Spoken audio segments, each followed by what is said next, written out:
Assalamualaikum warahmatullahi wabarakatuh. Mohon izin Bapak dosen, izin memperkenalkan diri, Madia Praja Putri FAIU Hardianti dari kelas H1 NPP 31009. Di sini saya akan mempodcastkan materi terkait pemerintahan desa sebagai local state government, local self-government, socially community governance. Nah, yang pertama yaitu pemerintahan desa sebagai local state government. Local state government merupakan suatu keadaan di mana desa sebagai perpanjangan tangan dari pemerintah pusat yang bertugas untuk menyelenggarakan instruksi-instruksi, arahan, petunjuk-petunjuk, dan kebijakan-kebijakan pemerintah pusat. Pemerintahan wilayah itu diperlukan untuk melaksanakan tugas-tugas pemerintahan pusat di wilayah negara yang sangat luas, dengan kondisi komunikasi yang tidak lancar, serta mengakibatkan sulitnya komunikasi langsung antara pemerintah dengan masyarakat. Nah, pentingnya pemerintahan wilayah pada hakikatnya untuk memaksimalkan respek masyarakat terhadap program pemerintah. Terdapat beberapa ciri-ciri dari pemerintahan wilayah atau pemerintahan administratif, yaitu yang pertama, bentuk penyerahan kekuasaan adalah pelimpahan kekuasaan. Yang kedua, yaitu pelimpahan kekuasaan ditujukan kepada pejabat pemerintah pusat yang ada di daerah. Yang ketiga, kewenangan pejabat pemerintah pusat terbatas untuk melaksanakan kebijakan pemerintah pusat. Yang keempat, cirinya yaitu pemerintah wilayah tidak memiliki wewenang untuk mengurus urusan rumah tangga sendiri. Tidak semua urusan pemerintah pusat itu dapat ditangani secara langsung oleh pemerintah pusat secara efisien dan efektif.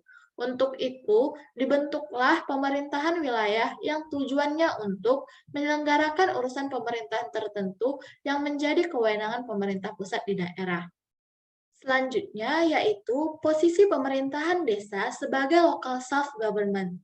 Desa sebagai local self-government merupakan pemerintahan otonom dan sebagai kesatuan masyarakat hukum yang memiliki hak, wewenang, kewajiban untuk mengatur dan mengurus rumah tangganya sendiri.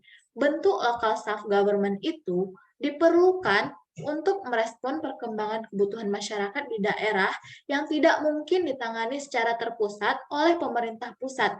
Penanganan urusan pemerintahan ini akan lebih baik jika ditangani oleh pemerintahan daerah tertentu. Adapun ciri-ciri local self-government atau pemerintahan daerah otonom yaitu sebagai berikut. Yang pertama yaitu segala urusan yang diselenggarakan merupakan urusan yang sudah dijadikan urusan rumah tangga sendiri. Oleh sebab itu, urusan-urusan tersebut perlu ditegaskan secara terperinci. Yang kedua yaitu penyelenggaraan pemerintah dilaksanakan oleh alat-alat perlengkapan yang seluruhnya bukan terdiri dari pejabat pusat, tetapi pegawai pemerintah daerah. Yang ketiga cirinya yaitu penanganan segala urusan itu seluruhnya diselenggarakan atas dasar inisiatif atau kebijakan sendiri. Yang keempat yaitu hubungan antara pemerintah pusat dengan pemerintah daerah yang mengurus rumah tangga sendiri adalah hubungan pengawasan saja. Yang kelima yaitu seluruh penyelenggaraannya pada dasarnya dibiayai dari sumber keuangan sendiri. Nah, yang terakhir yaitu posisi pemerintahan desa sebagai socially community governance. Socially community governance merujuk pada tata kelola dalam skala komunitas, menyangkut interaksi kerjasama di antara anggota komunitas dalam mencari solusi atas masalah-masalah lingkungan sosial dan ekonomi yang mereka hadapi. Nah, ada tiga dimensi yang melingkupi community governance. Yang pertama yaitu community leadership. Community leadership ini menggambarkan konsep masyarakat dan kelompok bekerja sama untuk mencapai tujuan guna mencapai visi bersama.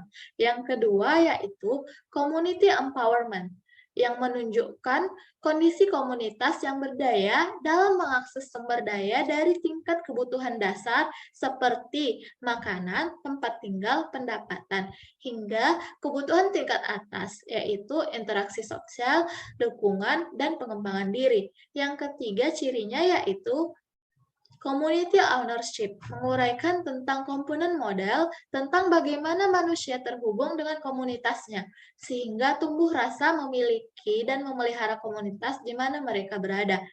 Berdasarkan referensi yaitu efektivitas implementasi kebijakan penataan lembaga kemasyarakatan, rukun tetangga, dan rukun warga di Kabupaten Bogor, Provinsi Jawa Barat, efektivitas kinerja RT dan RW sangat ditentukan oleh dukungan 3P, yaitu personil, perlengkapan, dan pembiayaan yang ditetapkan sejak pada tahap formulasi kebijakan penataan dan pembentukannya.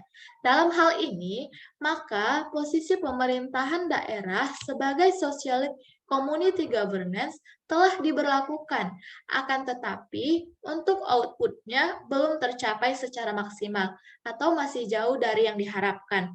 Hal itu disebabkan oleh beberapa kriteria, yaitu yang pertama, compliance process, adanya kegagalan implementasi kebijakan penataan RT dan RW, tidak terpenuhinya mekanisme, tahapan, prasyarat, dan prosedur. Yang kedua yaitu formulasi kebijakan teknis yang tidak tuntas. Dan yang ketiga yaitu pelaksanaan tugas dan fungsi RT dan RW belum berjalan sesuai ketentuan yang ditetapkan. Demikianlah podcast saya. Kurang dan lebihnya saya mohon maaf. Wassalamualaikum warahmatullahi wabarakatuh.